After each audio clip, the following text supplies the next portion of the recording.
You knew Georgann for quite a while, didn't you? I met Georgann in December '72, and she was very outgoing, and quite studious also. Was she involved in a lot of activities?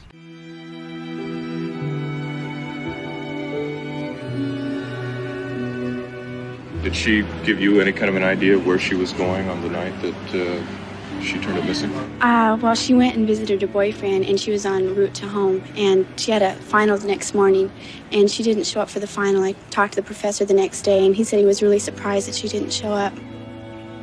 I got a phone call. I used to get phone calls from the detectives about Georgann, asking me to come up and identify hair or clothing or whatever. And one day I got a phone call from him, and it was right after the July 4th Lake Sammamish incidents. Denise Nashlin and Janice Ott were taken. And there was another young woman there that was approached by him with a cast on his arm, and he was requesting assistance to put some type of boat on top of his car. And she said no, but these other two girls apparently said yes. And once it came out that they were missing and they talked about this cast thing and needing assistance, I thought, wow, I wonder if that was him. And so when the detectives called, I said, you know, I had something really strange happen. And I told them, and I didn't even know that they took a police report. It was just, I thought maybe they could get some information from it. But that was it. And I don't know why I'm here today. I'm grateful that I am, but I really wish I'd have known what was going on, because I would have done something way sooner than July, because this was back in May when this happened, and we lost George in June. So, well, you don't blame yourself for that. No, I don't. But you just, who in the wildest mind would think of that? I mean, no, I don't. That's not what I'm trying to say. I just wish I would have been a little more intuitive, a little more sharp about these situations. It was a giant dose of reality that we never even knew existed.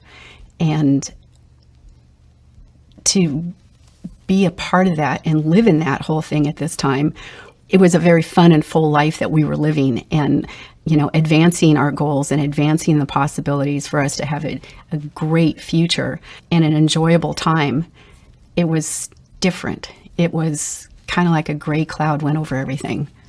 It was frightening. It really was.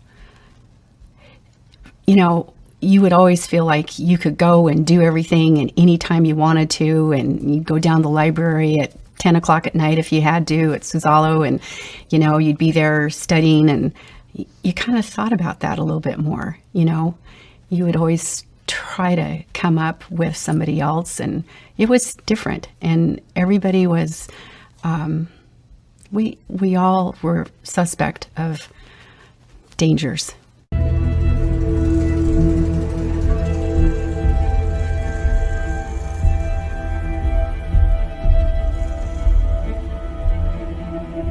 We had these giant trees out front that covered the lights, and so it was fairly dark.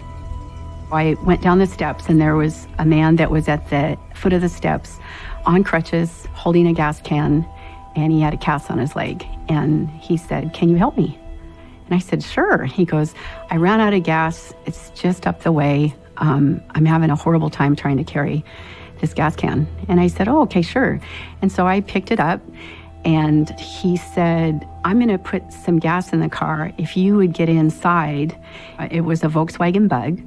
When I got in, and he said, "When I tell you in a minute, there's a button that's underneath the steering wheel area. If you would push that, because I'm having car trouble." And I'm like, "Oh, okay." And he says, "Okay, well, I'll let you know." And I said, "All right." And so it'd been just not a long time, maybe a minute, maybe two. All of a sudden, it was just like this cold chill. I was like, "Wait, something's not right here. This isn't right. This just isn't right."